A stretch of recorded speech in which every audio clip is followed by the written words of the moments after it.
നമസ്കാരം, എല്ലാവർക്കും നമ്മുടെ പുതിയ വീഡിയോയിലേക്ക് സ്വാഗതം. ഇത്തിരി കുഞ്ഞനാണെങ്കിലും ഏറെ ഔഷധ ഗുണങ്ങൾ അടങ്ങിയ കാന്താരി മുളകിന്റെ പ്രാധാന്യത്തെപ്പറ്റി പണ്ട് മുതലേ നമ്മൾ കേട്ടിട്ടുണ്ടാകും. കഞ്ഞി, ചക്കപ്പുഴുക്ക്, കപ്പ എന്നിവയ്ക്കൊപ്പം കാന്താരി ചമ്മന്തി ഉണ്ടായാൽ പാത്രം കാലിയാകുന്ന വഴി അറിയില്ല. ചിലർ ഉപ്പിലിട്ടും ഇത് ഉപയോഗിക്കും.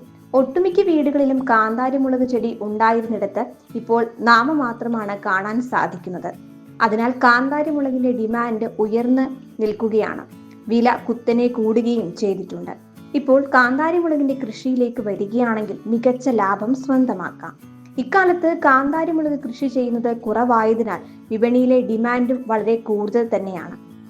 മറ്റുള്ള കൃഷികളെ സംബന്ധിച്ച് കാന്താരി മുളക് പരിചരണം ഏറെ കുറവുള്ള കൃഷിയാണ്. വളരെ എളുപ്പം ഏത് കാലാവസ്ഥയിലും കൃഷി ചെയ്യാൻ സാധിക്കുമെന്നതാണ് ഇതിന്റെ പ്രത്യേകത. മഴയാണെങ്കിലും വെയിലാണെങ്കിലും ഒക്കെ ഇത് കൃഷി ചെയ്യാം. ശാസ്ത്രീയമായ വളവും ഇതിന് ആവശ്യമില്ല. വിപണി ലക്ഷ്യമിട്ട് കാന്താരി മുളക് കൃഷി ചെയ്ത് നല്ല വരുമാനം ഉണ്ടാക്കാൻ സാധിക്കും. കൃഷി ചെയ്യാൻ ആഗ്രഹിക്കുന്നവർക്ക് കുട്ട നിറയെ കാന്താരി മുളക് ലഭിക്കാൻ കുറച്ച് കാര്യങ്ങൾ ശ്രദ്ധിച്ചാൽ മതി. കുറഞ്ഞ ചിലവിൽ ഏത് സമയവും കാന്താരി കൃഷി ചെയ്യാം. മാർച്ച് അവസാനമാണ് കാന്താരി മുളക് കൃഷി ചെയ്യാൻ ഏറ്റവും അനുയോജ്യമായ മാസം. പഴുത്ത കാന്താരിയിൽ നിന്നും ശേഖരിക്കുന്ന വിത്തുകൾ പാകി മുളപ്പിച്ച് തൈകൾ ഉണ്ടാക്കാം. പഴുത്ത മുളകുകൾ ശേഖരിച്ച് ഒരു പത്രക്കടലാസിൽ നിരത്തണം. കടലാസിന്റെ ഒരു ഭാഗം കൊണ്ട് മുളകുകൾ മൂടി നന്നായി അമർത്തണം. വിത്തും മാംസള ഭാഗവും വേർപെടുന്നത് വരെ നന്നായി ഉരസണം. വേർപെടുത്തിയ വിത്ത് ഒരു പാത്രത്തിൽ ശേഖരിച്ച് അതിലേക്ക് 60 മുതൽ 70 ഡിഗ്രി സെൽഷ്യസ് ചൂടുള്ള വെള്ളം ഒഴിക്കുക. 15 മിനിറ്റ് വിത്ത് വെള്ളത്തിൽ സൂക്ഷിക്കണം. വിത്ത് കഴുകി മാംസള ഭാഗങ്ങൾ ഒഴിവാക്കിയെടുക്കുക. വിത്ത് പച്ചവെള്ളത്തിൽ കഴുകി വൃത്തിയാക്കി അല്പം ചാരം ചേർത്തിളക്കുക. തുടർന്ന് തണലിൽ 3-4 ദിവസം ഉണക്കുക. ഇതിനുശേഷം വിത്ത് പാകാം. വിത്ത് പാകുന്നതിന് മുൻപ് അരമണിക്കൂർ വെള്ളത്തിൽ അല്ലെങ്കിൽ സ്യൂഡോമോണസിൽ കുതിർത്ത് വെക്കുന്നതും നല്ലതാണ്. അധികം ആഴത്തിൽ പോകാതെ വിത്ത് പാകാൻ ശ്രമിക്കണം. പാകി കഴിഞ്ഞ് തടങ്ങളിൽ നിന്നും വിത്ത് ചിതറിപ്പോകാത്ത വിധം നനയ്ക്കണം.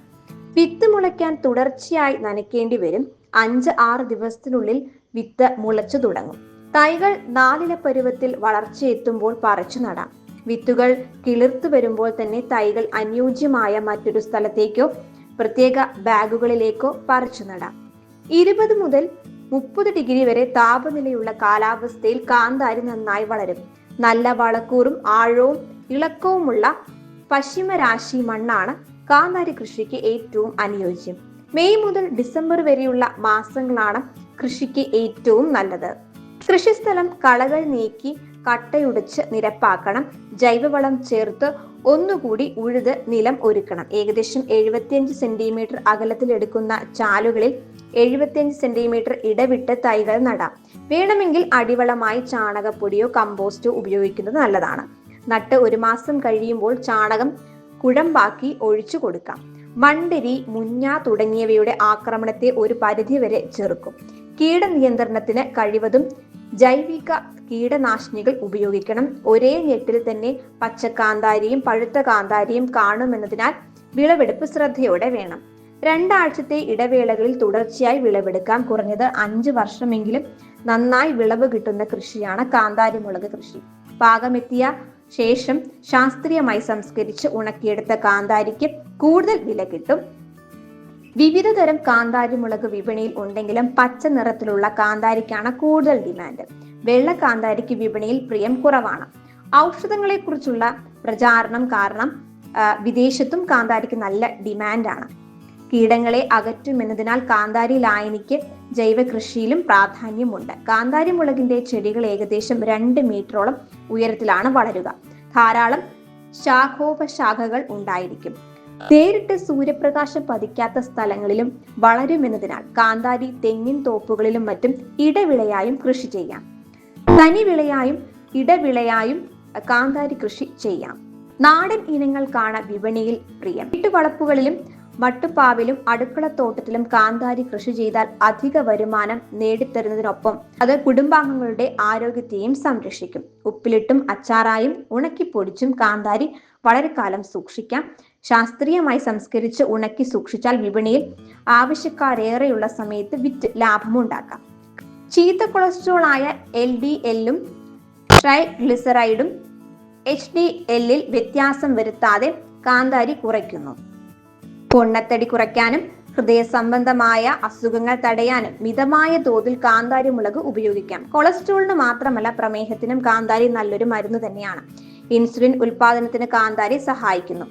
രക്തത്തിലെ ഗ്ലൂക്കോസ് തോത് നിയന്ത്രിക്കാൻ കാന്താരിക്ക് സാധിക്കും. BP കുറയ്ക്കാനും ഇത് വളരെ നല്ലതാണ്. ഇതെല്ലാം ഹൃദയാരോഗ്യത്തിന് സഹായിക്കുന്നു.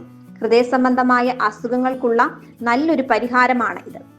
അയൺ സമ്പുഷ്ടമായ കാന്താരി ഹീമോഗ്ലോബിൻ ഉൽപാദനവും വർദ്ധിപ്പിക്കുന്നു. കാന്താരിയിലെ ജീവകം C ശ്വാസകോശ രോഗങ്ങളിൽ നിന്നും സംരക്ഷണം നൽകുന്നു. കാന്താരി പ്രതിരോധശേഷി വർദ്ധിപ്പിക്കുന്നതാണ്. ഹൃദ്രോഗം ഉണ്ടാക്കുന്ന ട്രൈഗ്ലിസറൈഡുകളുടെ അധിക ഉൽപാദനത്തെ കാന്താരി മുളക് നിയന്ത്രിക്കുന്നുണ്ട്. ഉമിനീർ ഉൾപ്പെടെയുള്ള സ്രവങ്ങളെ ഉദ്ദീപിപ്പിക്കുകയും അതുവഴി ദഹന പ്രക്രിയയെ സഹായിക്കുകയും ചെയ്യും. വേദന സംഹാരി കൂടിയാണ് കാന്താരി. എന്നാൽ കാന്താരിയുടെ അമിത ഉപയോഗം ത്വക്കിൽ പുകച്ചിൽ, ചൊറിച്ചിൽ, പെട്ടെന്നുള്ള അമിത വിയർപ്പ്, കണ്ണുകൾ നിറഞ്ഞ് ഒഴുകൽ, മൂക്കൊലിപ്പ്, വായിൽ പുകച്ചിൽ എന്നിവയ്ക്കും വയറിൽ പല വിധത്തിലുള്ള അസ്വസ്ഥതകൾക്കും കാരണമാകുന്നു. കൂടുതൽ ഇത്തരം കണ്ടന്റുകൾ നിങ്ങൾക്ക് ലഭിക്കാൻ ഈ ചാനൽ സബ്സ്ക്രൈബ് ചെയ്യുക.